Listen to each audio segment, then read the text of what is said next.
Olá, seja bem-vindo, esse aqui é o Terceiro Sinal, eu sou o Alberto Rô. Eu sou a Jéssica de Paula. Esse é o canal que a gente vai falar sobre arte, teatro, cultura, entretenimento, cinema. Hoje, especificamente, a gente vai falar sobre o nosso desafio do cinema nacional, né, que a gente fez esse ano aí. Mais especificamente, no começo do ano, a gente fez um vídeo falando sobre os filmes que iam sair esse ano. Aí no Instagram a gente colocou stories lá, falando que ia fazer um desafio de assistir 12 filmes durante os 12 meses. Só de cinema nacional, claro.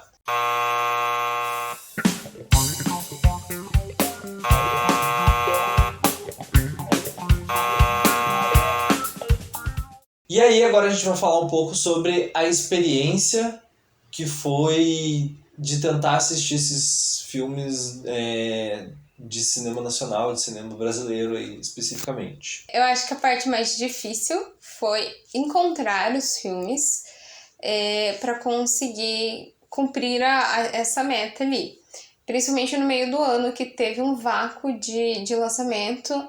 E geralmente, para a gente achar, tinha que procurar em cinemas muito específicos, né? Então, por exemplo, aqui em Curitiba, o lugar que era mais fácil de achar era no Cine Passeio, que é um cinema de rua, acho que é o único cinema de rua que tem aqui hoje em dia, né? Então, que a proposta é ser um cinema de rua, mas também era complicada a questão dos horários, porque às vezes a gente até achava um filme lá, mas era 3 horas da tarde de uma quarta-feira. E aí ficava mais difícil para assistir. Então, na região que a gente mora, agora acho que não tem mais, antes tinha mais cinemas, né? Esse ano tem um cinema próximo, que é um cinema mais popular. De shopping, assim, né? E cinema de shopping, né? Mas foi difícil aí encontrar o filme. E quando a gente encontrava o filme, como no ano passado a gente foi assistir um filme, tinha o horário, tava a programação do filme, e a gente chegou uma meia hora antes, né, perto do horário do filme, porque é perto da nossa casa, já não tava mais o filme na programação. Então agora quando a gente vê que o filme tá lá pela internet, aí a gente já compra o ingresso para que não tenha o risco de chegar e de repente eles tirem a sessão ali para colocar outra coisa no lugar. Então agora a gente tem feito isso, mas essa parte do achar o filme nacional foi um pouco difícil. E daí com isso a gente não ficou muito selecionando qual filme. A gente viu que era filme brasileiro, que ia sair ou que a gente já queria assistir, só foi, comprou ingresso adiantado e foi assistir. Não ficou que nem às vezes assim, pra ver um filme estrangeiro, você fica lá, mas eu não vou assistir tal filme, eu quero assistir tal filme, sei lá, tipo, e tem... Quero um romance. Quero um romance, quero comédia, quero... Qual tipo de filme, assim, gênero artístico? Se era comédia que tava passando, a gente ia ver comédia, se era drama, ia ser drama. Então, a única... Tanto é que a gente só viu uma animação durante o ano inteiro. E um terror, né? E um de terror. Um suspense, um terror, uma animação. Mas também acho que drama. O cinema nacional, assim, nos últimos anos, assim, ele lança bastante comédia, assim, né? Mas no circuito bem comercialzão no é o que mais atrai público, né? Então as empresas grandes... É mais fácil achar comédia. Vão investir nisso, assim. Tanto é que teve filme que eu queria ter visto que eu não consegui ver porque a gente não conseguiu bater a data, coisa assim, não conseguiu ir lá assistir. E era tipo também um drama contemporâneo e tal, uma coisa assim. Só que... O Casa Isabel lá. Tá. Só que ele não era uma grande produção, né? Então era independente aí. Às vezes também tem uma coisa que acontece que o filme não consegue ser lançado em muitos lugares. O que acontece, por exemplo, que eu já vi gente dando entrevista, por exemplo. Já vi um diretor, se eu não me engano, dando entrevista, agora eu não vou lembrar o nome do cara. Mas ele falando sobre uma dificuldade que rola no Brasil, que daí, por exemplo, teve filme dele que o pessoal tava pedindo muito para que fosse lançado em Curitiba, por exemplo. De exemplo, não lembro se a cidade que ele falou era Curitiba, mas era alguma outra cidade aqui pro sul, talvez Curitiba. Aí ele falou assim que como o povo tava pedindo muito para que ele passasse o filme em Curitiba, ele foi lá e, tipo, o acordo que ele tinha lá com as distribuidoras, ou que ele tinha conseguido negociar lá, porque era filme independente, era que ia sair, tipo, em São Paulo, Rio de Janeiro e Salvador e mais uma. E essa mais uma, em vez de ser mais uma do Nordeste ou do Norte, ele mudou pra Curitiba porque tava muita gente nas redes sociais do cara pedindo pra ser em Curitiba. Pra ele vir com o filme pra Curitiba. Aí ele lançou o filme em Curitiba, praticamente ninguém foi assistir o filme em Curitiba. Que raro. Aí só teve público praticamente, sim, digo praticamente porque eu não vou lembrar os dados exatos pra saber se deu 0 pessoas na bilheteria, mas o resumo que o cara tava reclamando era que, tipo, não valia a pena daí pra empresa que tava distribuindo, nem pra ele bancar, porque eles têm que investir o dinheiro pra primeiro o filme vir, pra daí, se a bilheteria cobriu o custo, né, começar a meio que dar lucro, aí o próprio cinema às vezes fala, não, fica mais um fim de semana. Porque senão o máximo que o cara consegue é ficar um fim de semana. Dos que a gente viu, não teve tanto. Mas nos outros anos, e outros filmes que eu sei que saíram que a gente não viu, só tiveram um fim de semana na bilheteria. Uhum. Porque tem essa dificuldade também, que às vezes o filme sai, se não emplaca a bilheteria de primeira, já pula fora. Ah, isso também é uma coisa que a gente faz, né? Quando sai filme nacional. A gente vai na primeira semana. Então, qual foi que a gente tinha falado que tava bem corrido? Tinha uma semana que tava bem corrida em questão de trabalho e a gente tava com dificuldade para conciliar um horário pra gente ir. E aí eu falei, vamos deixar para a próxima semana. Aí você falou, não, tem que ir nessa porque é a primeira semana, se não bater a bilheteria, não vai ter a próxima semana, a gente não vai conseguir assistir. Daí a gente foi naquela semana. Eu não lembro se era Entre Linhas, Uma Família Feliz, talvez? Pode ser. Ou Entre Linhas, porque Entre Linhas ainda é curitibano, se não me engano. Uhum. Que aí o meu medo também era isso. Porque, mas também tem isso. Quando pra gente conseguir ainda assistir o filme, assim que saísse, a gente tinha que arranjar um horário pra gente assistir, porque depois a gente não ia conseguir assistir. Então, a dificuldade não é ir assistir o filme, a dificuldade é ter o filme, né, e conseguir conciliar pra gente ver os 12 filmes nacionais. E aí tem isso também, depende da região, depende de questão de horário. Então, essa parte foi difícil. E sempre, né, acaba sendo uma coisa pra gente, que infelizmente no Brasil é uma questão, que pra gente meio que ainda bem deu tudo certo da questão financeira de ir ver o filme, porque nem todo filme que a gente viu foi exatamente um em cada mês. Teve mês que a gente assistiu. Teve mês que a gente viu. A Arca de Noé e a Herança a gente assistiu no mesmo dia. Foi esse a gente foi assistir a Arca de Noé, e aí, por acaso, quando a gente chegou lá, também tava passando a Herança, e aí a gente falou, vamos assistir também. A gente nem sabia que tinha, mas a gente falou, não, vamos assistir. Então a gente assistiu a Arca de Noé, até por ser uma animação, era um filme que passava mais à tarde, né? Uhum. E aí a gente assistiu, já deixou comprado ele pro próximo, né? Porque isso também é importante pra gente ter certeza que a gente vai conseguir assistir. E aí a gente já deixou comprado, foi andar, foi fazer outras coisas e depois voltou pra assistir um filme de terror. Então isso também foi ali de sorte da gente chegar. E foi uma das poucas vezes que a gente chegou e tinha 3 filmes brasileiros no cartaz ali. A gente tirou até foto, né? Já podia colocar a foto no destaque, né? Uhum. Vamos colocar lá, porque é um achado. Ter 3 filmes brasileiros. E não era um cinema específico, era um cinema mais popular mesmo. Era um cinema grande. Então, isso foi a diferença. É muito diferente, assim. Vamos fazer assim, então, eu vou falar o nome do filme, aí você resume a história, que você é melhor pra resumir. Daí a gente fala um ponto positivo e negativo, pode ser?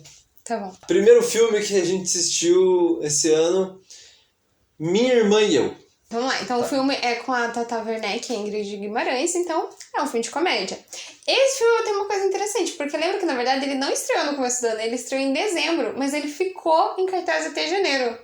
Então ele teve bastante bilheteria, então foi bem bacana, então ele passou várias semanas em cartaz, então quando a gente foi assistir, eu nem esperava que tinha um filme ainda, mas ainda tava porque ele teve bastante bilheteria.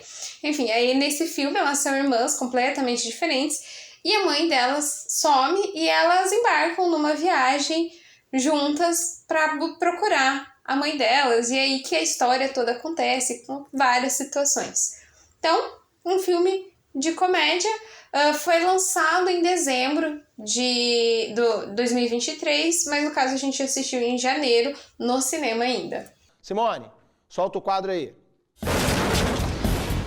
O ponto forte pra mim é, eles pegaram uma fórmula que funciona e usaram num filme de comédia nacional que eles sabiam que ia render alguma coisa. Então, assim, mostra que a indústria do cinema nacional está conseguindo pegar e dar uma renovada de história, mesmo usando coisas que já são batidas e que são seguras, assim, que eles sabem que vai ter retorno financeiro. Tipo, o clichê bem feito, né? É um clichê bem feito. Isso. Que é um ponto fraco. Ponto fraco do filme. Ele não se propõe a trazer nada de novo. E justamente não traz nada de novo. Então, tipo, esse é um mas ponto eu também acho ruim. mas eu também acho que o que leva, assim, as pessoas pro cinema ver esse filme é as duas, né? Então, mas assim, tipo, o ponto ruim é meio que o filme existe por elas também, né? Não sei.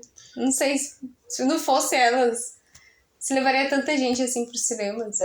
Mas o que eu digo é que em questão artística e técnica, por exemplo, assim, ó, se for pra gente ter um prêmio, se for pra ter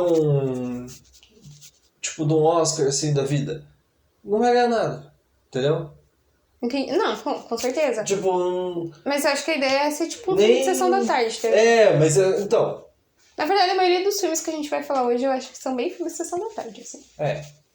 Mas, enfim, mas eu acho que valeu, assim.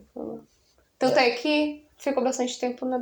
Ah, sim. Mas, assim, também depende do gosto de cada pessoa, né? Porque eu particularmente adoro clichê. Não, eu achei um baita filme bom, mas... tipo, bom... Mas sim, é um filme bem previsível e tal. Tecnicamente, é clichê, é normal. Assim. É um filme bom. 2. Turma da Mônica Jovem, Reflexos... Turma da Mônica Jovem, Reflexos do Medo. Tá, então... Turma da Mônica Jovem, assim como os outros filmes da Turma da Mônica, é a partir de uma história, né, do HQ. Tem, tipo, uma assombração, né, que ela se transforma no medo dos personagens.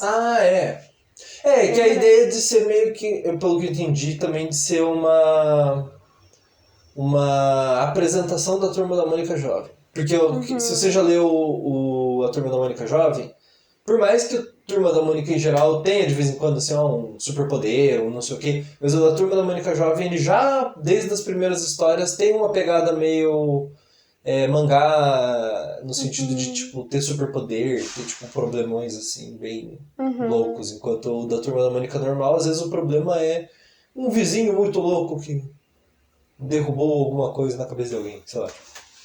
Enfim, mas a história é isso, né? Sim. Eu acho que quando eu comparar com o filme da Turma da Mônica, o primeiro, né, das crianças mesmo, eu acho que ele fica mais pra trás, assim.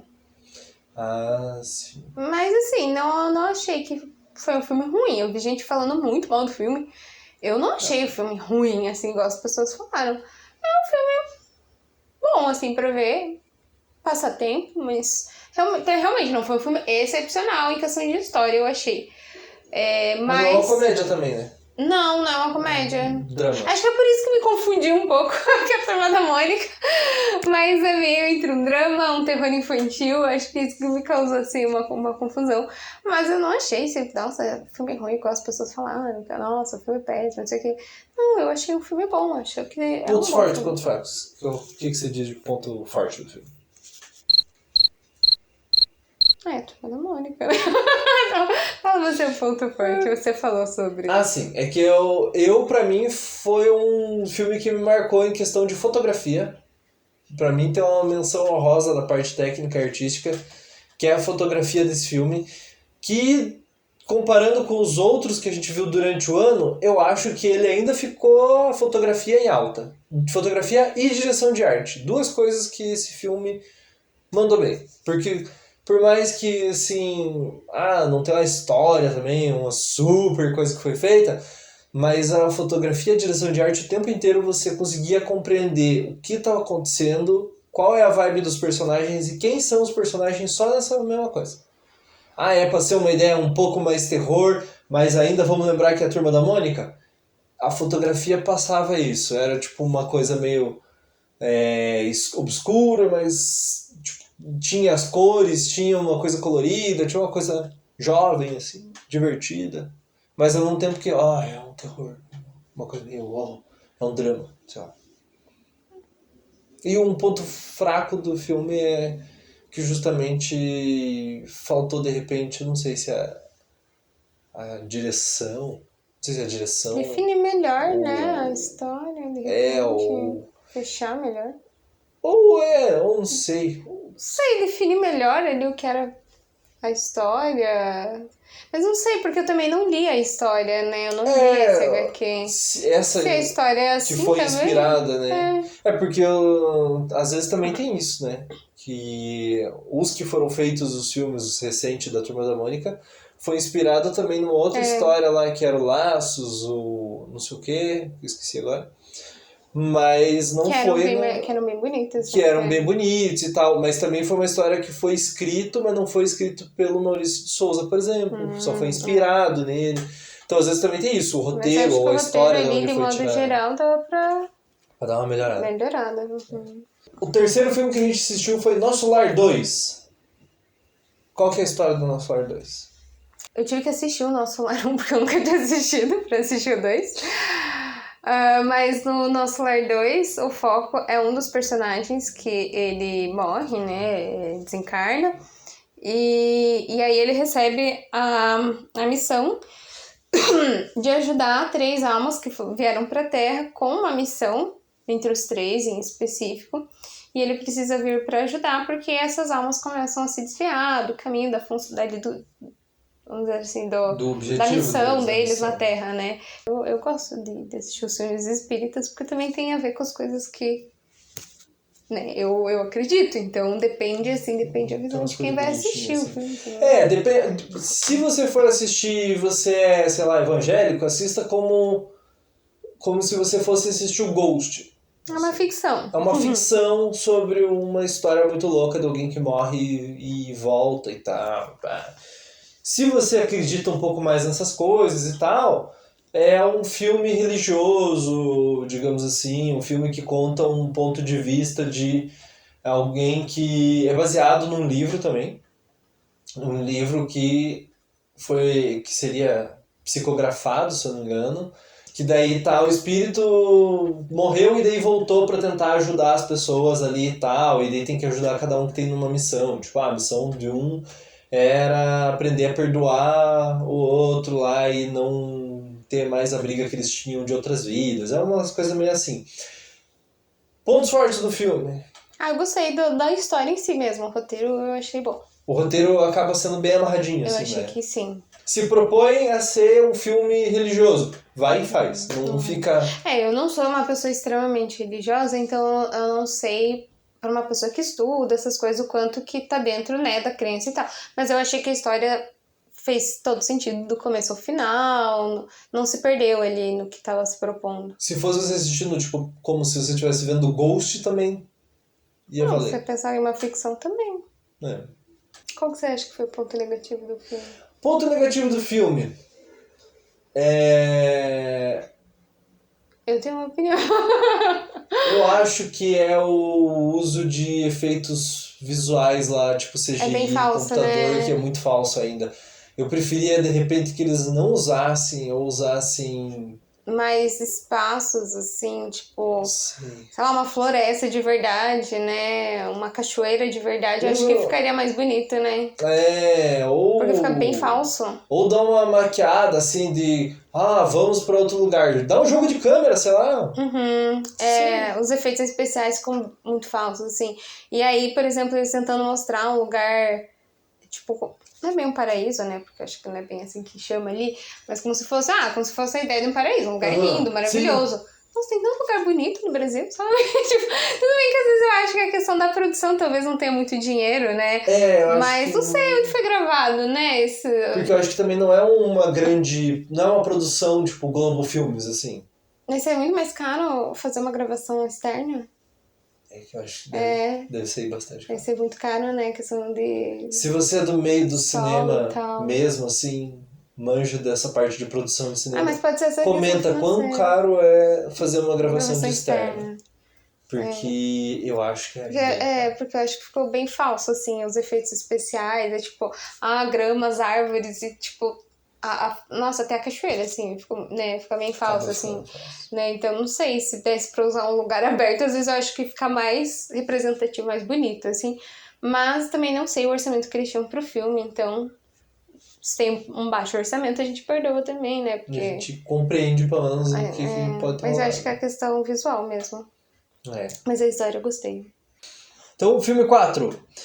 O quarto filme que a gente viu foi Uma Família Feliz.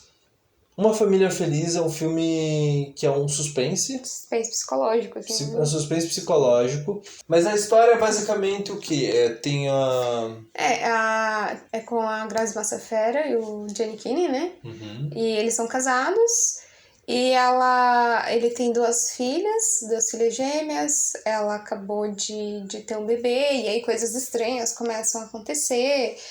E a mulher, parece que ela começa a enlouquecer, assim, parece, né? Dá a impressão pra gente que tá assistindo, assim, que ela tá enlouquecendo, que ela acha que alguma coisa tá acontecendo na casa, coisas estranhas começam a acontecer na casa, e aí você fica em dúvida se é coisa da cabeça dela, se é um espírito, se o cara tá fazendo alguma coisa, né? Esse é o personagem do Giannichini, que é Se o Giannichini é um homem abusivo, né? Se ele é abusivo, se ele tá fazendo alguma coisa com as crianças, né?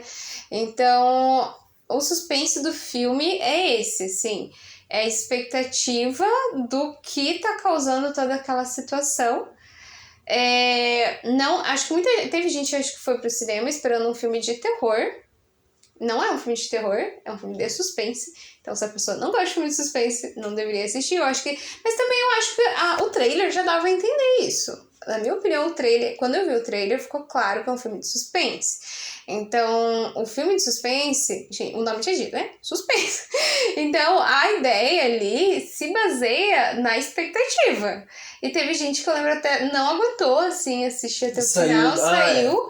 E toda a história se deu no final. Então, a gente descobriu o que estava acontecendo, tudo que estava acontecendo, a mulher enlouquecendo de vez, assim, né? Porque das coisas... Foi tudo mais para o final. E teve gente que saiu Mas também é falta de vocês se informar, né? Assim. E de ter um empenho, né? Já pagou o ingresso, já tá ali. Preguiça de pensar, né?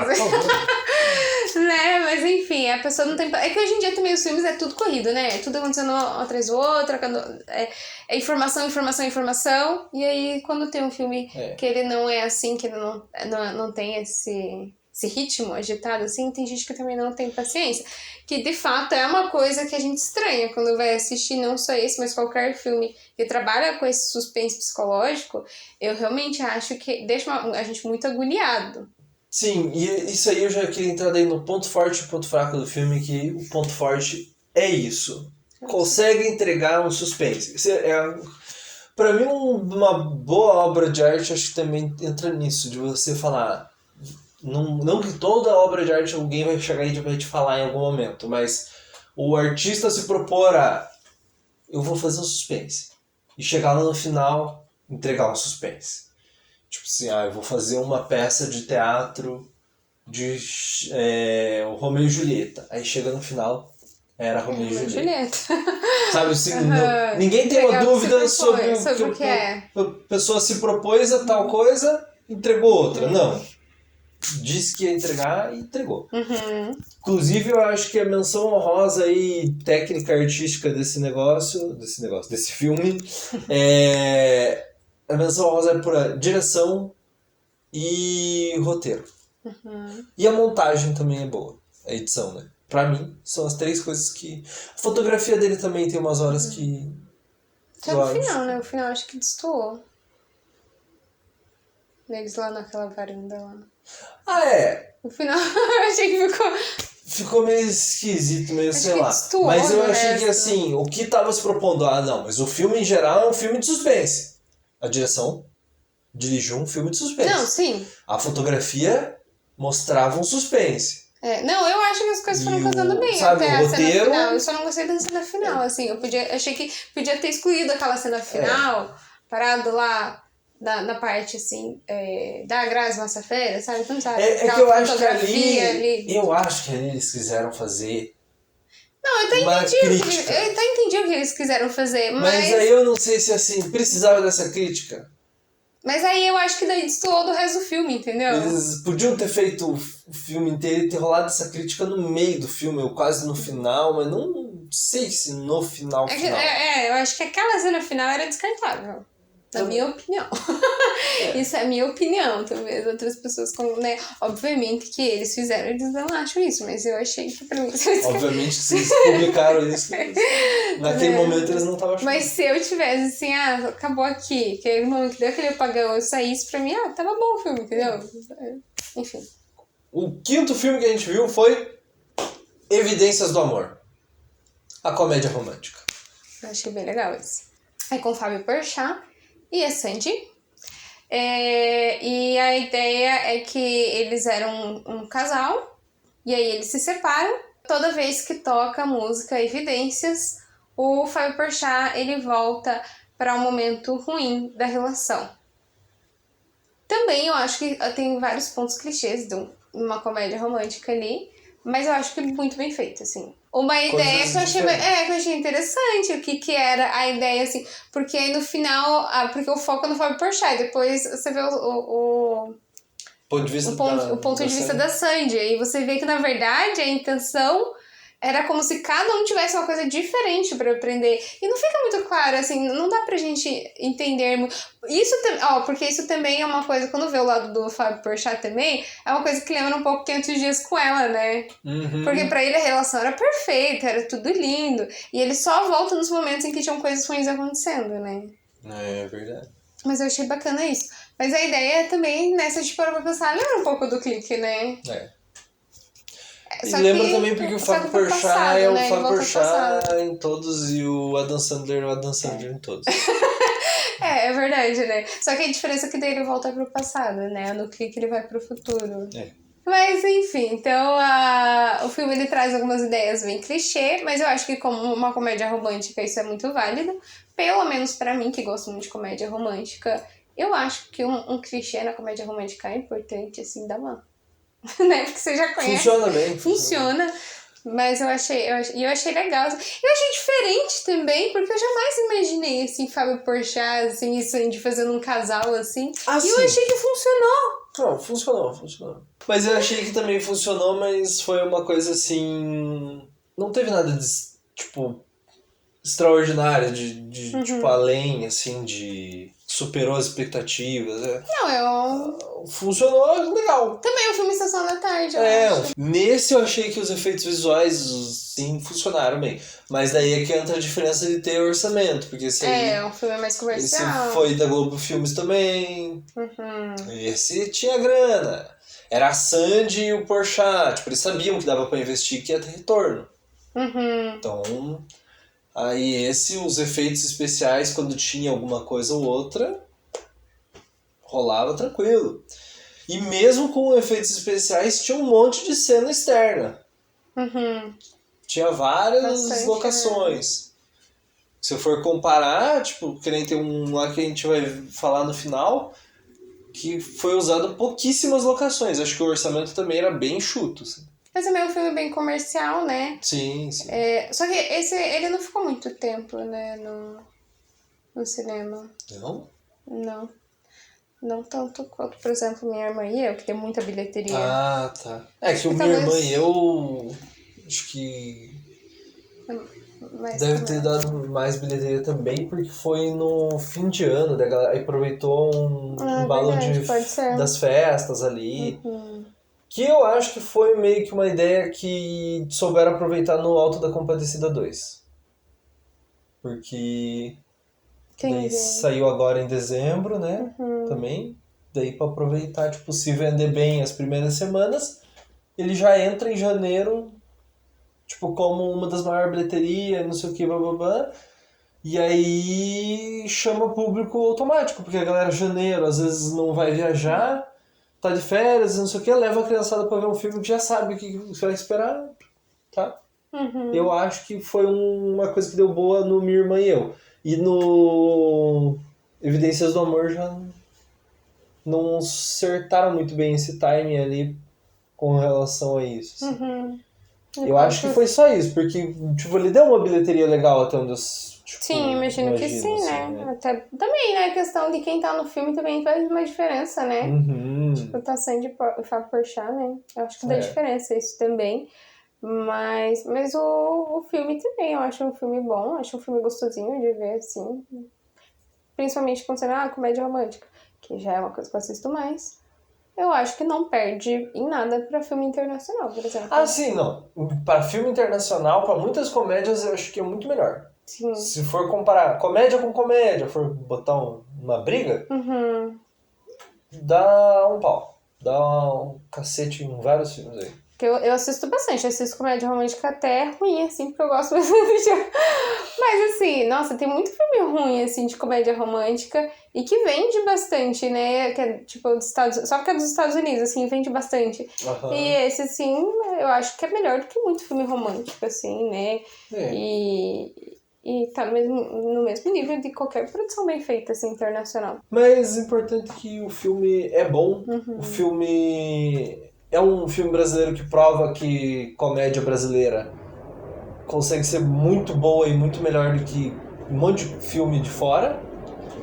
E que é rentável e que eu acho que isso também acaba sendo um ponto forte pro filme aí, uma coisa que pesa mais, que é, tipo, incentivando a indústria de cinema brasileiro a que investir em comédia, pelo menos, é garantido. Não dá erro. Dá retorno, né? Dá retorno e é isso aí. Eu sinto que é um filme que faz esse movimento, pelo menos. Dá mais assim porque acaba, né, fomentando daí o cinema no geral. Tem uma coisa que eu reparo que artisticamente, tecnicamente, pra filme de comédia, como comédia precisa de um tanto de coisa clichêzona pra funcionar muitas vezes, tem que se sobressair muito pra chamar atenção, pra Ficar tipo, muito nossa, diferente, né? isso aqui Porque a marcou maioria dos demais. comediantes e atores de comédia é muito parecido, assim, de um pra outro. E daí é alguns que vão saber se sobressair ou que vão realmente Não dá muita interpretar diferença. ali. Uma verdade que não era pra estar nesse vídeo. Não é, mas eu vou falar. O Porchat e o Hassum, eles disputam quem é o Adam Sandler brasileiro. De Pai para o Filho, foi um filme que saiu no Dia dos Pais, foi lançado ali na semana do Dia dos Pais. O cara, ele descobre que o pai dele morreu, eles não tinham contato desde a infância dele. E aí ele deixou um apartamento, não lembro se deixou mais alguma coisa, ele vai até esse apartamento para resolver ali as pendências para pegar a herança dele. E aí quando ele chega nesse apartamento, ele começa... O pai dele era um roqueiro, né? Dos anos 80, algo assim, e aí ele começa a explorar o apartamento, descobrir coisas do passado do pai dele, e aí de repente o pai morto aparece ali, né? Então o pai dele virou um fantasma que meio que assombra a casa, mas a ideia não é pra ser um filme de terror, então é basicamente como eles tivessem... É um drama, deles se entenderem ao mesmo tempo que ele começa a viver ali um romance ali com uma vizinha, né, que tem uma filha e que essa vizinha é viúva, que também tá passando por uma fase difícil. Que é a Mia Mello. Ah, é verdade, né? Ela, eu não lembro dela em muitos outros filmes de comédia. Mas nesse filme ela tá diferente dos outros filmes, porque eu nem lembrava que era ela nesse filme. Ela atua mesmo. É verdade. Se você for ver O Meu Passado Me Condena, ela é outra pessoa. E que não é a mesma pessoa dela em outros personagens. Você pode ver ela por aí. Ponto forte do filme. Eu acho que o roteiro, por exemplo. Concordo. Acho bem feito. É bem feitinho. É tipo um Ghost pra Dia dos Pais. Vocês vão com Ghost? Mas que é muito bem feito.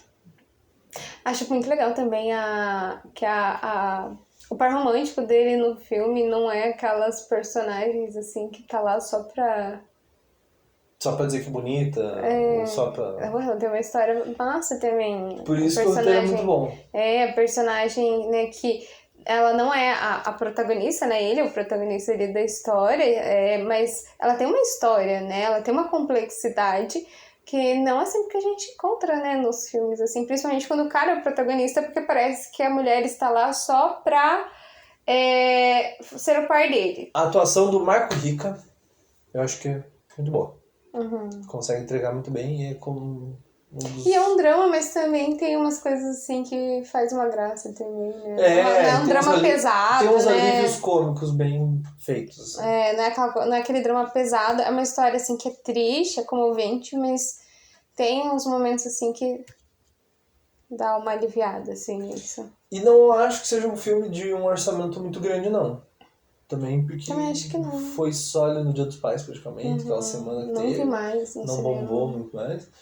E também souberam usar efeitos visuais, efeitos artificiais, assim, e tal. Que tem pouca, mas a hora que tem é bem pontual, assim, bem direcionado pra não ficar aparecendo isso, assim. Então isso eu achei que foi uma coisa boa. A trilha sonora também achei que legal. Foi um filme bom. Que tem um cara tocando, tem o próprio Marco Rica tocando e tal, tem uns momentos... Uma pena que não teve muita bilheteria, né? As pessoas não foram assistir, assim, perderam. Pois. Não é bom. Ponto fraco desse filme, eu acho que é a atuação do ator principal. Que ele é bom, mas eu acho que... Por exemplo, ele fica meio que mediano perto da Mia e do Marco Rica. E por ele ser o principal, entendeu?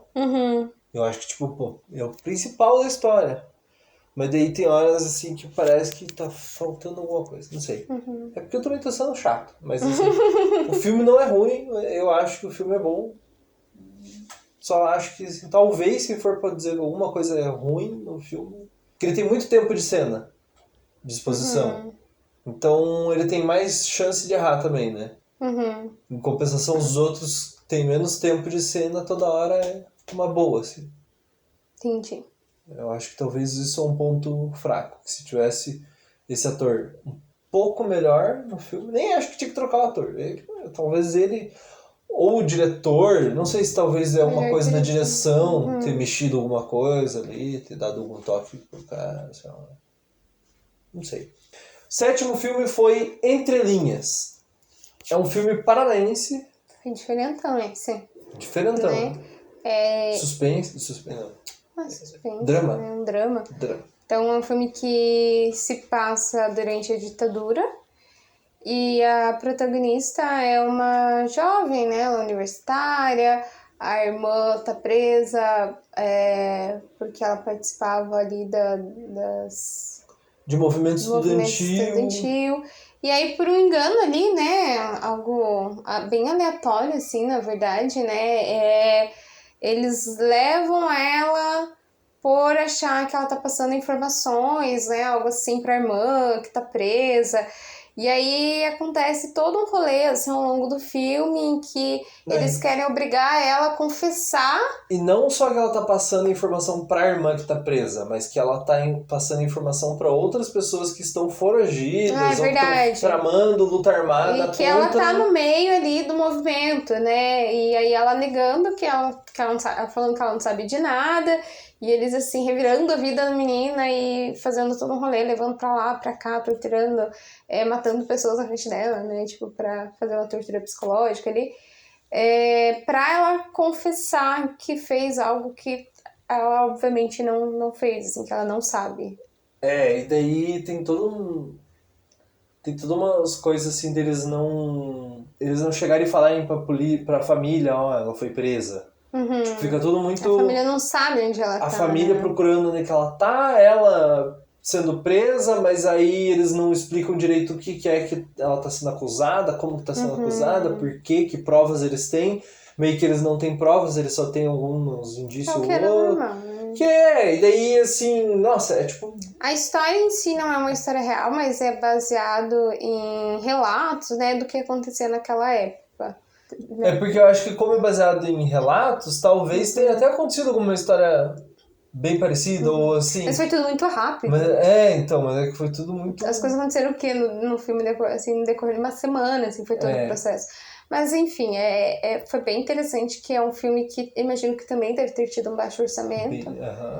E aí, por ser um filme paranaense, foi interessante de ver pessoas que eu já tinha visto em outras coisas, assim, sim, né? pessoas que a gente já viu no teatro, em outras séries, outras Porque no coisas. Paraná isso não é tão comum. Imagino que talvez para quem mora em São Paulo, no Rio, mas talvez seja mais comum ver, né, as pessoas assim, sei lá, se você assiste uma peça da pessoa semana passada e a pessoa tá em algum filme ali, né, independente ou não, né? Mas pra gente é diferente. Mas, bom, esse aí, o ponto forte, acho que já começa aí, que é um filme paranaense, então, de estar conseguindo aparecer e fazer e tal, assim, já achei que foi um sucesso, uma coisa diferente. Tecnicamente, eu achei o filme bem dirigido. Eu até fico suspeito, assim, de falar, tipo, sobre a atuação da galera e tal.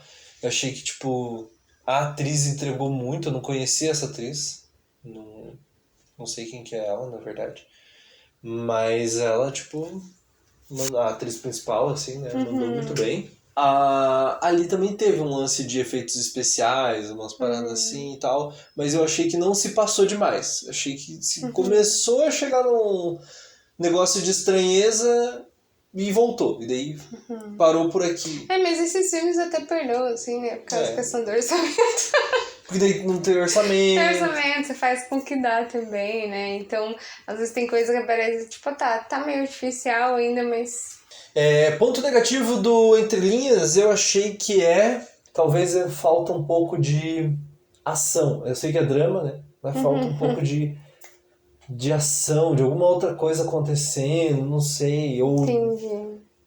Eu acho que tem mais pro final mesmo. É que eu acho também um filme que, como era daqui e tal, eu fui assistir um pouco mais empolgado e eu já fui meio que relevando isso por causa da questão do orçamento. Porque a gente também, quando vê filme gringo, né? Vê filme de fora, na Netflix da vida, você não para pra analisar se o filme é de produtora grande ou não, se é de baixo orçamento ou não. A gente vendo no cinema, a gente sabe quando é ou não é.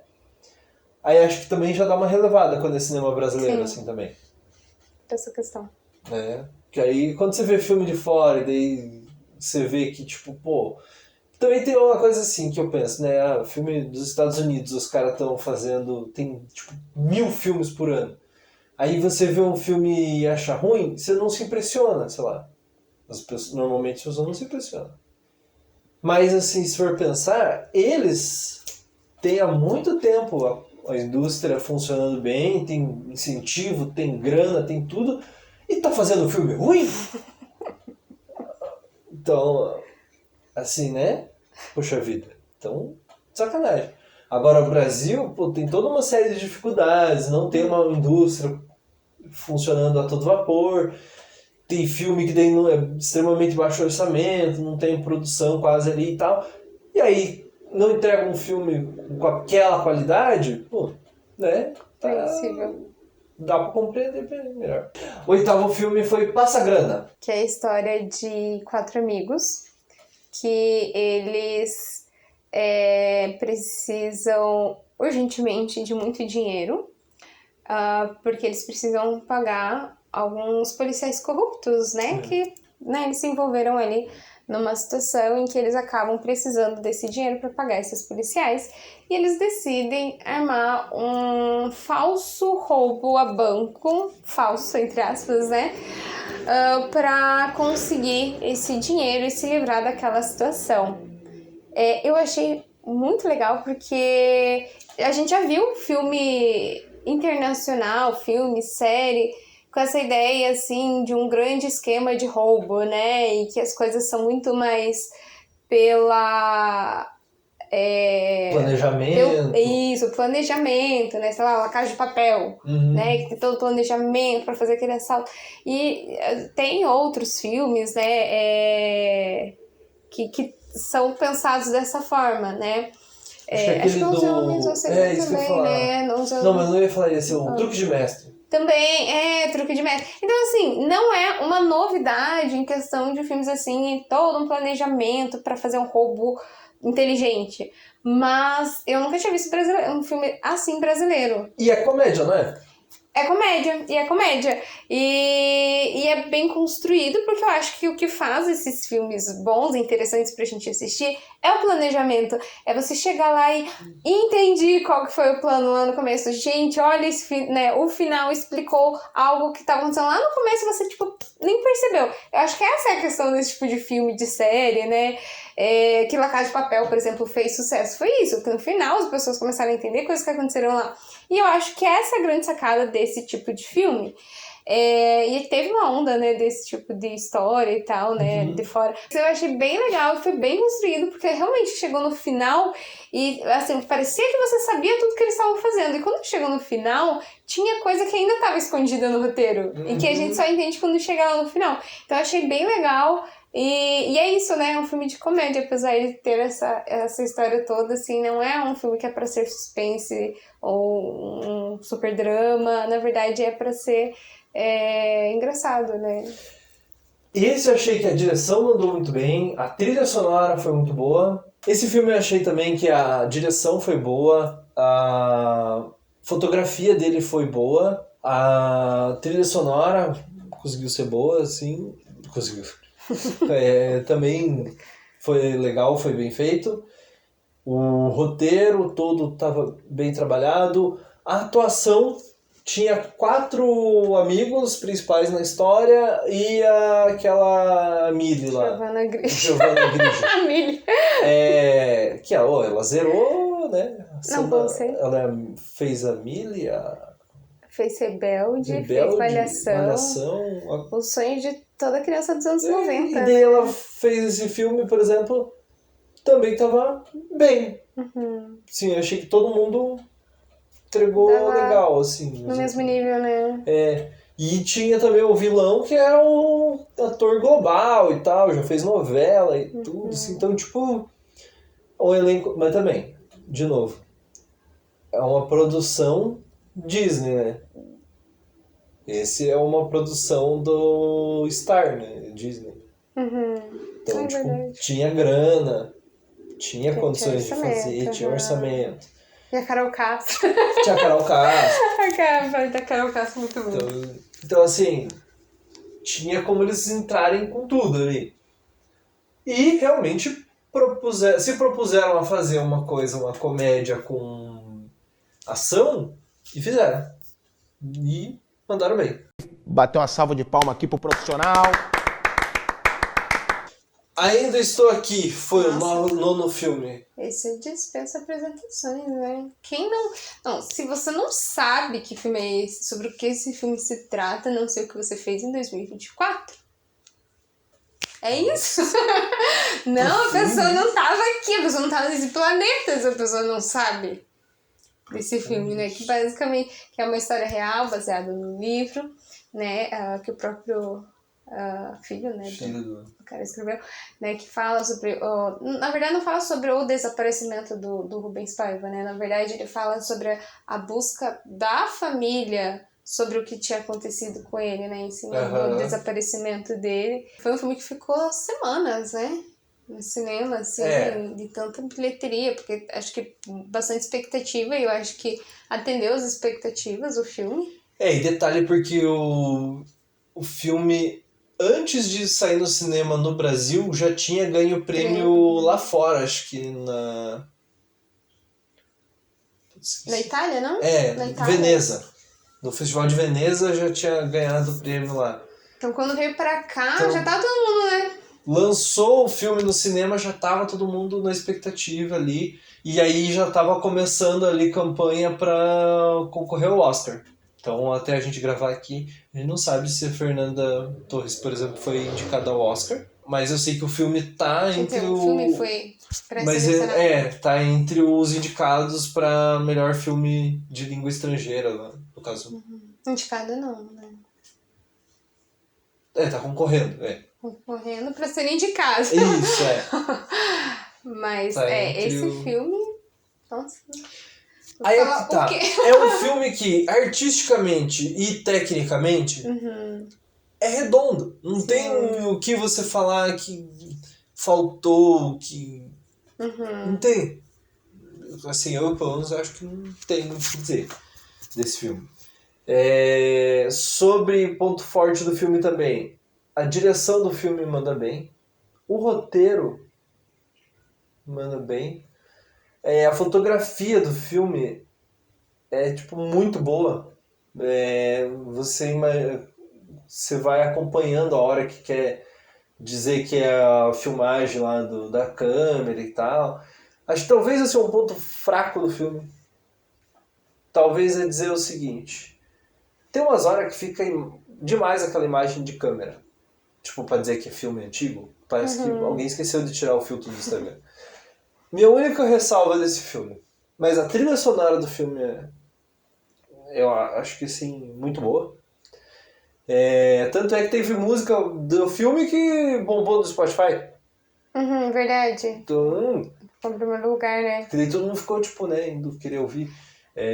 Mas essa questão da câmera eu acho que também foi o que eles usaram pra trazer um ambiente familiar, né? Porque aí também quando der. Porque parecia tudo tão feliz. Sim, Tão não. bonito. Tipo assim, nossa, que família feliz. Não, mas é que o que eu tô dizendo é que, tipo, sabe quando fica aparecendo a imagem daquela câmera e tal, aquela... Eu acho que assim, o aparecer daquele jeito pra mim me incomodou um pouco. Entendi. Porque dava pra ter mostrado a imagem mais antiga, lá, a imagem e tal, mas aquele meio que parecia um filtro, assim, sabe? Que me incomodou um pouquinho, assim, que, tipo, o pessoal já deu. Só pra dizer que tem alguma coisa que gosta. Só pra dizer que eu tenho alguma coisa que eu não concordo, que eu tenho ponto negativo. Mas tecnicamente, artisticamente, ainda estou aqui.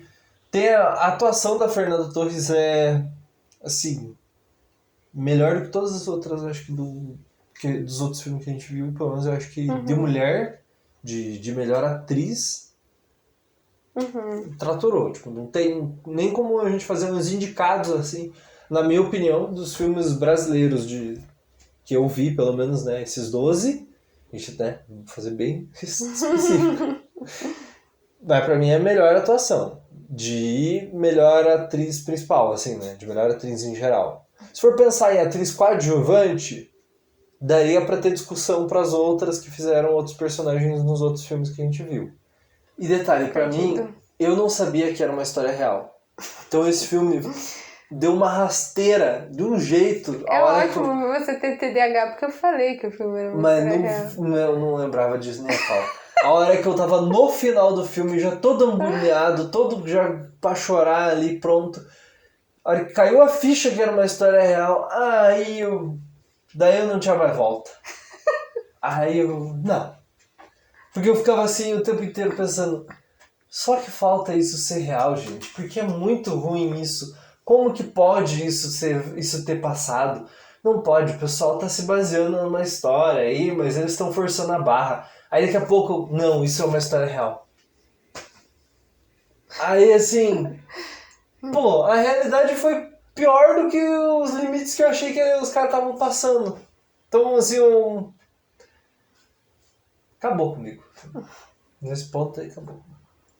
Não, mas foi muito bem feito pra conseguir passar assim, o sentimento também, né? Da família e tal, né?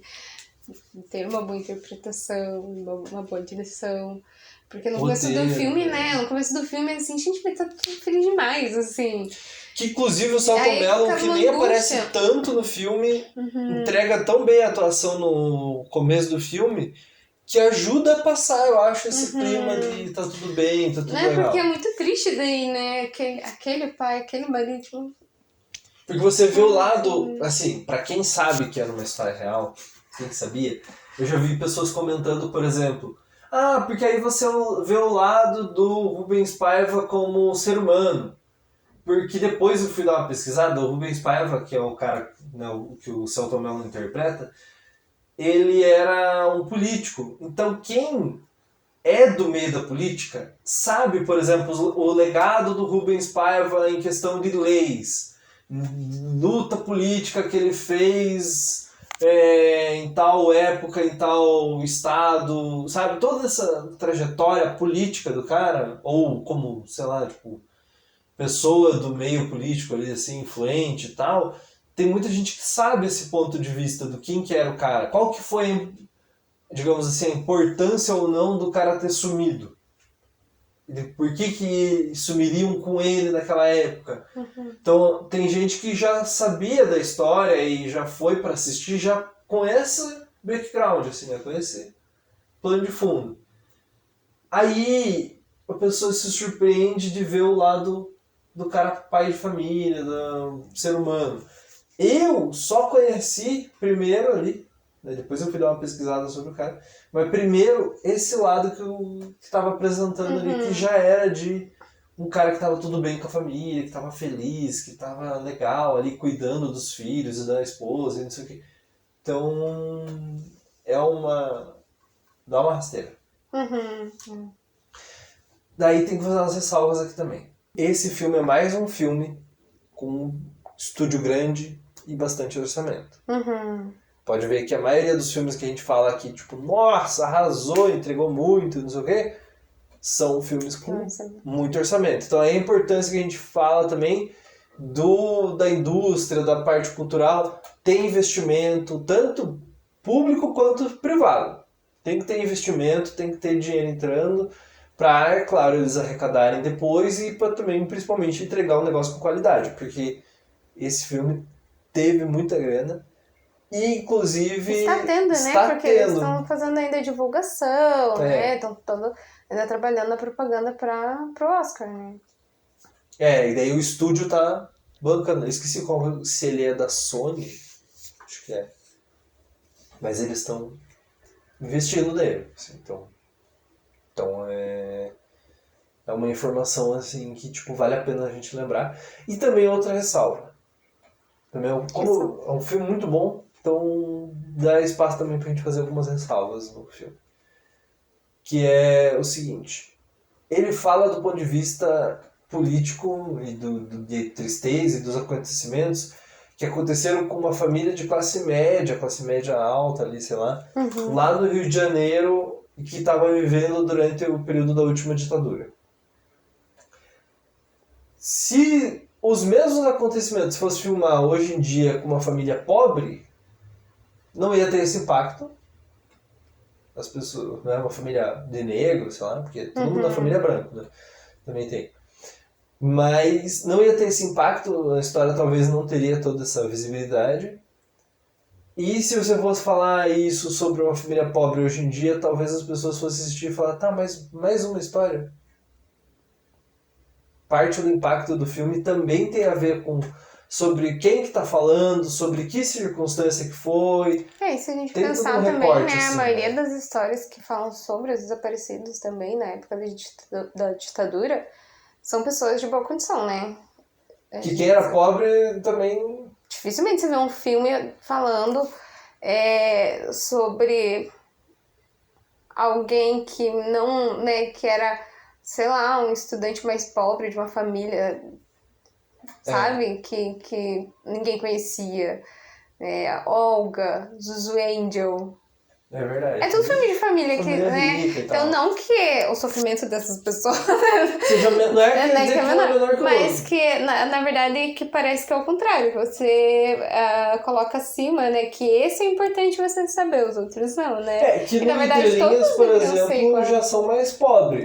Já é uma família... Só que ainda são brancos e tal. Classe média, assim, né? Classe média. Mas sim, né? Mas é como se as outras pessoas são apagadas novamente, né? Então, quando você já tem uma condição, é mais difícil de você apagar a memória daquela pessoa do que quando é uma pessoa que já não era vista, né?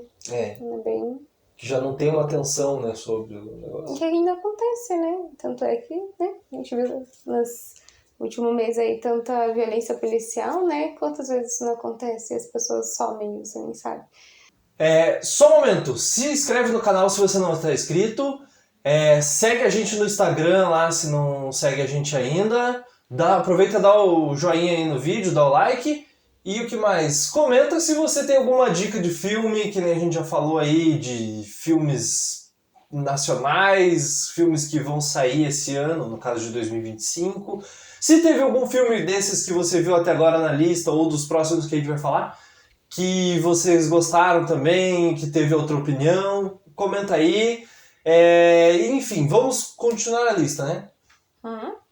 Tá, próximo filme, A Arca de Noé. Então, A Arca de Noé conta a história de dois ratinhos que são amigos, são como uma dupla sertaneja ali, e com o dilúvio eles vão tentar entrar na arca, os dois, por serem amigos ali, né? Então não querem abandonar, né, o outro amigo. Mas ali, como apenas um deles pode entrar, já que é um casal de cada espécie, né? Eles vão tentar ali fazer uma maracutaia ali para que os dois consigam se salvar nesse dilúvio. E o ponto forte do filme, eu acho que é também assim, que é inspirado num musical, numa versão musical da Arca de Noé, e que as músicas são do Tom Jobim e Vinícius de Moraes, tanto é que tem o nome dos personagens que é o Vini e o Tom. Que é em homenagem a eles lá. E acaba que daí a trilha sonora acaba sendo uma coisa muito legal, muito bonita, assim, né, de acompanhar ali dentro da história. E uma coisa também bacana ali, que eu acho que a maioria das animações tem, é que também a animação ela é para a família toda, mas também tem, às vezes, algumas sacadas ali engraçadas que adultos e crianças vão entender de formas diferentes ali. Então a criança ela vai com o olhar de criança, né? E o adulto tem uma sacada diferente ali da animação, mas é uma animação ali que vai servir para toda a família. Eu acho que foi a única animação, né, da lista nesse ano. Foi o único filme de animação, né, que a gente assistiu durante esse ano aí, no caso de brasileiro, né, nacional. No caso, assim, dá pra ver pelo roteiro que é uma animação bem nacional mesmo, assim, porque ou pelo menos pela dublagem, assim, passa As bem referências, as referências e as piadas, assim, que traz, né? É bem um negócio bem que a gente se sente, tipo, identificado ali, assim, eu acho. No mesmo dia que a gente assistiu a Arca de Noé, a gente também assistiu A Herança, então que vai para uma outra vibe, né? Porque o filme A Herança é um filme de terror. Filme de terror não é muito comum, né, no Brasil, assim. Tem filme de terror, mas no cinema poucos, né? é difícil da gente Se for comparar, ver. por exemplo, com comédia, né, brasileira, que tem bastante, assim, né, bem pouco. Então, o filme A Herança conta a história de um rapaz que ele não falava, tinha uma relação complicada com a mãe, não falava com ela ele há muitos anos, morava na Europa, e ele recebe a notícia que a mãe morreu. Então ele tem que voltar para o Brasil para resolver as questões ali, né, do falecimento da mãe. Tem uma herança, ele descobre que tem uma herança que é uma fazenda, né, que ele herdou ali da família. Então ele volta junto com o namorado, encontra ali, né, com um amigo, uma ex-patroa da mãe, que leva ele até essa fazenda, e lá ele começa a descobrir várias coisas do passado dele, da família. Então a mãe não conta, nunca contou para ele que tinham outras pessoas da família vivas, né, que ele tinha 2 tias, as relações dela com as irmãs. Então ali ele descobre uma família que ele não sabe que existia nessa fazenda, né? Então dentro dessa fazenda tem uma das casas na qual ele fica, as tias moram em outras casas, essas grandes fazendas, assim, né, que a família toda mora ali, mas cada um em uma casa. E aí coisas estranhas começam a acontecer, o namorado dele percebe que tem alguma coisa estranha acontecendo ali, então o namorado, ele tem aquela postura que todo mundo, né, meio que deveria ter quando tá né, nesse tipo de situação, que tem uma coisa estranha, vamos embora daqui. Ele faz essa função, né, de não, vamos embora, tem alguma coisa esquisita, tem alguma coisa acontecendo. Mas ele parece que fica encantado, assim, pelo lugar, assim, meio enfeitiçado ali, e ele não quer sair da casa mesmo com essas coisas estranhas acontecendo, né? Eu achei a história muito boa, assim, eu achei que a ideia foi boa.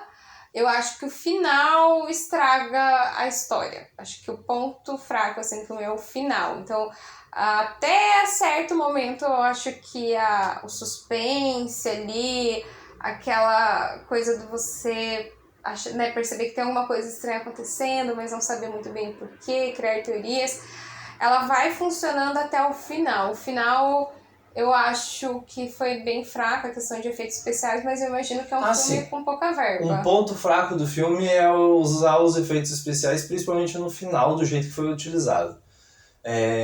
Eu acho que também, assim, essa coisa da verba pesou.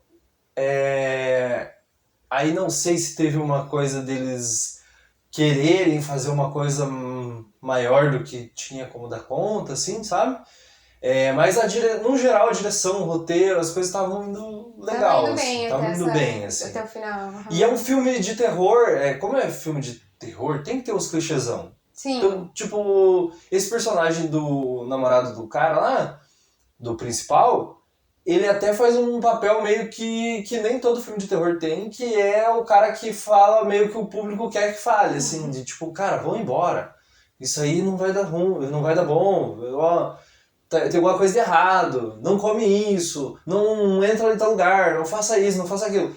Que quando você está assistindo um filme de terror, a tendência é você fazer, né? Porque você vai percebendo que tem alguma coisa muito errada acontecendo. Uhum. E aí você vai gritando pro cara lá do filme, não faz isso, não abre a porta que vai ter um bandido, sei lá. Ele faz essa função, né? E o cara faz essa função. Então acho que ajuda também a criar meio que uma empatia ali com o que tá acontecendo, assim, né? Sim, mas o filme eu achei bom, assim, mesmo com pouca verba, né, que é um filme que não tem muitos cenários, né, então ó, quase o filme inteiro é gravado nessa fazenda, né, mas a gente entende que também provavelmente tem essa questão da verba para fazer, mas acho que dava para ter dado um outro jeito ali para finalizar sem o uso desses efeitos para não ficar tão artificial assim, mas... Porque ele distancia, gera um estranhamento que acho que não era a ideia. Mas acho que como filme de terror, eu acho que tá no caminho certo, assim, se a gente for seguir mais ou menos o que esse filme fez ali, com mais verba, de repente, mas para isso também as pessoas têm que assistir, né, os filmes também, para valer o investimento. Esse também foi um filme que não era um grande estúdio por trás, com um grande dinheiro, assim, né? A ideia dele era boa, mas acho que faltou em questão para poder executar melhor, assim, né? Mas, assim, tem filmes internacionais que são feitos, assim, com mais dinheiro, né, por produtoras maiores e que ainda assim são muito piores. Consegue ser pior. São ou filmes mesmo. Estadunidenses, às vezes. Que nem a ideia é boa, né? Que essa ideia eu achei boa. Talvez ali, aquele final ali, a gente não usasse aqueles efeitos especiais, ainda não tiraria a gente ali da sensação ali do filme. Assim. Sim. Mas de qualquer jeito vale a pena. Se vocês acharem algum lugar pra assistir, A Herança é um filme de terror. Tanto esse quanto o Arca de Noé, que a gente assistiu os dois no mesmo dia, vale a pena. Tanto se você quer ver um filme de terror de volta, assim, e uma animação, valem a pena os dois. Se eu achar no streaming, assim, qualquer um dos dois, eu assisto de volta tranquilamente, assim. O último filme que a gente assistiu dos 12 desse ano aí, nos 12 meses, O Alto da Compadecida. A gente acabou de assistir praticamente. Resume o filme. Então, no Alto da Compadecida 2, a questão do tempo ali é exatamente 20 anos depois, né, do primeiro filme. Então, tá em acordo ali, né, com o tempo que realmente passou, que mostra ali, então, o Chicó, que dá a entender que ele nunca foi embora ali da cidade, então ele passou todos esses anos vivendo ali e esperando o retorno ali do João Grilo. E ele vai contando sobre o milagre do João Grilo, né, que foi a ressurreição dele, né, graças a Nossa Senhora ali, que foi o que aconteceu no primeiro filme. Então eles usam bastante, assim, eles fazem bastante ligação com o primeiro filme. Então alguns filmes que quando são continuação, né, parece que é uma coisa totalmente diferente, e não, eles usam muito o que aconteceu para você. Até cenas do... também, né, e aí eles usam bastante ali o que aconteceu, a questão da ressurreição dele, né, para a história desse filme. Então, o filme gira em torno do que aconteceu no primeiro, e aí o João Grilo, ele volta e diante, né, da comoção da cidade, né, da ressurreição dele depois do que aconteceu, ele passa a usar a fé das pessoas, né, em benefício próprio, de certa forma, né, então ele começa a tirar proveito ali do fato ali da história dele ter rodado na cidade para fazer algumas tramóias ali, que é o que faz parte ali do personagem, né? Então tem porque assim, é porque também tem um problema concreto que, igual no outro, né, no Auto da Compadecida 1, que o roteiro consegue apresentar bem, que assim, por mais que são personagens fictícios e é pra ser uma comédia e tal, né, é uma comédia, é pra ser, é pra ser, porque eu digo no sentido assim, é pra ser um negócio engraçado e tal, e divertido, entretenimento, não é pra ser um negócio super pesado. Mas eles pegam problemas reais e concretos também pra trazer isso aí. Ou seja, eles não têm o que comer, por exemplo. Então como que vai fazer isso? O jeito do Chicó se virar nesses últimos 20 anos foi se transformando num poeta e num contador de histórias que ele vendia a história, bem dizer, ali, né, na frente da igreja onde tudo aconteceu. Já o João Grilo, ele pega e ele fica meio sem ter o que fazer para poder conseguir sustento, assim, né? Então, o jeito dele é se aproveitar disso para tentar ganhar mais dinheiro, tipo, para conseguir ter mais para ter mais recursos. Por exemplo, a gente precisa do quê? De água. Vamos tentar ir atrás de onde tem água. A gente vai tentar ter outras saídas para eles melhorarem a condição de vida deles, assim. E aí, claro, né, é o João Grilo, então ele vai tentar fazer isso passando a perna nos outros, assim, não vai fazer isso, sei lá, só trabalhando dentro sei lá, das possibilidades que ele tem ali, assim, sem passar perna em ninguém e tal, porque é a graça do personagem, né? Faz parte do personagem, né, Senão não era ele. Aí perde, né, a essência dele. O filme é muito bom, deu uma grande bilheteria, parece que foi a maior bilheteria de pré-estreia, né? Estreia. Acho que é desde do filme nacional, né? Desde a pandemia. Mas deu uma grande bilheteria, né? E eu acho que isso, obviamente, né, se deve ao primeiro filme, que curiosamente foi um filme que deu uma baixa bilheteria na estreia, quando saiu o Auto da Compadecida o primeiro, né? Ele teve uma bilheteria abaixo do esperado ali na estreia, mas foi um filme que surpreendeu muito, né? Então, um filme que... Tanto é que eles fizeram o 2, né? Porque é um filme muito importante ali no cenário cinematográfico, assim, brasileiro. Essa é a parte negativa.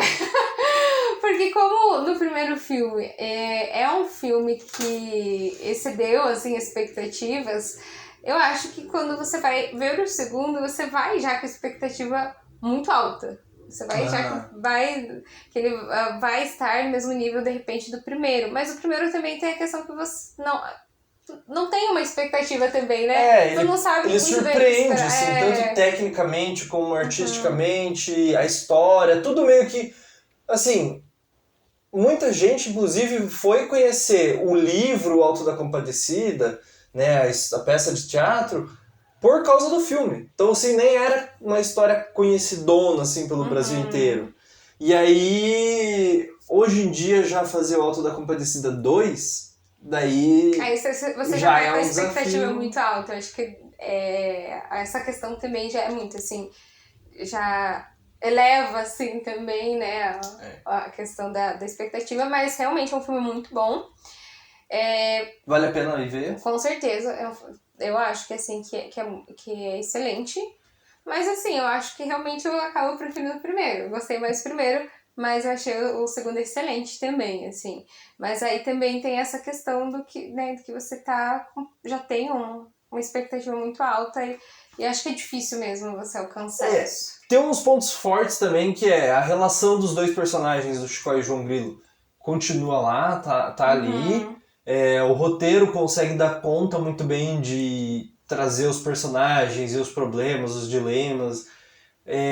numa certa medida, assim, ele resolve muito bem um tanto de problemas. Eu acho que dava pra ter ido por outro caminho, que teria como ter tido uma outra história e que seria talvez tão interessante quanto, ou melhor, porque pra mim eu senti falta de ter umas explicações um pouco mais lógicas, apesar que não precisava tanto, né? Mas de, por exemplo, assim, o que aconteceu nesse meio tempo, por que eles não... Por que o João Grilo Não se tem muita separou, sabe? explicação, Assim, não né, tem desses uma 20 anos, baita explicação desses 20 anos. Uhum. Tipo, uma coisa bem lógica, assim. Mas tem o reencontro deles, assim, que eu acho que assim, dava pra ter só continuado eles ali, em vez de ter um reencontro. Não sei, talvez. Não, mas a história foi boa. Mas assim, a história eu acho que conseguiu dar um a gente sente jeito. falta, assim, né? E esse intervalo aí, Esse né? intervalo, Entre o esse primeiro e o buraco, segundo, assim, né? A gente sente um pouco isso. Mas eu achei que a ideia da história ali foi... Ah, sim. Foi Outros boa. pontos negativos que eu acho, assim, que trouxe ali, tem outras duas coisas que me incomodou. Na verdade, uma me incomodou mais, assim, que pra valer. Mas que pra Jéssica eu sei que não me incomodou. Que foi efeitos especiais, assim, CGI, essa parte de computação gráfica já desde o começo ali numas coisas assim, tipo cenário, que eu achei, ou num ônibus, que o ônibus acho que era feito de computação, assim, que aí eu fiquei meio, pra quê? Não precisava disso, dava pra fazer de outro jeito, Mas sei acho que lá. foi intencional. Tinha essa coisa, assim, que era mais... era várias coisas ali da computação, assim, né? E que cria a ideia, tipo, de uma historinha, assim, de conto, assim, né? Tipo, um conto, assim, pra... Mais fantasioso, mais assim. de mais fantasia. Daí, pra mim, assim, fez sentido, assim. É que talvez, sei lá, pra você incomodar, porque tá um pouco diferente, de repente, do primeiro. Do primeiro, porque no primeiro não tem tanto uso disso, ou pelo menos não tem tanto que eu lembrasse ou que eu percebesse. Talvez se eu for assistir agora o primeiro e eu achar bastante cenário de CGI, eu já vou me arrepender disso. Porque parando pra pensar, eu não lembro com tanta precisão assim se tinha ou não tinha. Mas também faz 20 anos. Né? Também duvido que Os teria. Os recursos eram diferentes. Ser 20 anos atrás. E outra coisa que daí eu também achei que me incomodou um pouquinho foi a escolha de elenco na hora do julgamento. Que acho que poderia... Não, Thaís Araújo, tudo bem, beleza. Funcionou muito bem, resolveu e deu conta. Agora o problema foi Jesus e o Diabo. Se você não viu ainda o filme, vá lá, assista e comenta aqui o que você acha. Agora é spoiler. Que daí acho que já é meio spoiler. Mas eu achei que não precisava. Vou parar por aí. Comenta aqui se você discorda. Não pela atuação, né? Não pela atuação, mas pela escolha mesmo. Pelo sentido. Pelo significado, pelo sentido, pela questão semiótica mesmo. O que isso quer dizer pra mim? O que eles estão querendo passar ali? E por que então não era todo mundo mesmo caminho, assim, digamos, né? Enfim. Esse é o ponto. Mas o filme, mesmo assim, consegue ser bom e dar conta de entregar muito bem. E é uma comédia divertida pra ver em família aí também, com certeza. Acho que é isso, né? Acho que é isso. E esse foi o último vídeo aí pra esse ano. Agora, ano que vem, a gente volta com tudo aí. Volta com tudo. Ano que vem a gente volta aí com outro desafio. É isso que eu tava pensando. Volta com tudo pra outro desafio. Uma nova meta. E nova meta. Vai ser a mesma meta. De assistir 12 filmes. Ultrapassa a meta. Vamos tentar ver no mínimo 12 filmes em 12 meses. Se conseguir ver mais filmes nacionais do que... Mas tem que ter mais filmes nacionais, né? Pra gente conseguir assistir. Tem que estar fácil de achar isso no cinema também, né? Pra ajudar nós. Porque a gente trabalha, né? A gente não pode só... porque a gente não vive do canal aqui, né? Então... A gente não pode ficar em função... Dos filmes serem lançados, né? Então, que nem a gente falou, né? Que teve vezes, só tinha num cinema X 2 horas da tarde. Não tem como, é difícil. Então, se, né, forem lançados mais filmes, então vão no cinema, assistam filmes nacionais, porque é isso que faz com que tenha mais investimento, né? E também Ainda bem que vai ter a cota de tela, então a chance de ter mais filmes nacionais e de ter a recorrência de filmes em vários horários e tal é para ser maior Sim. a partir de 2025. Então, Quem sabe? quem Aí sabe? ajuda, né? Esperemos aí. E vamos, né, acompanhar aí os lançamentos de 2025 no cinema nacional e acompanhe a gente no Instagram também. Isso aí, né? Feliz ano novo e até o próximo vídeo do Terceiro Sinal.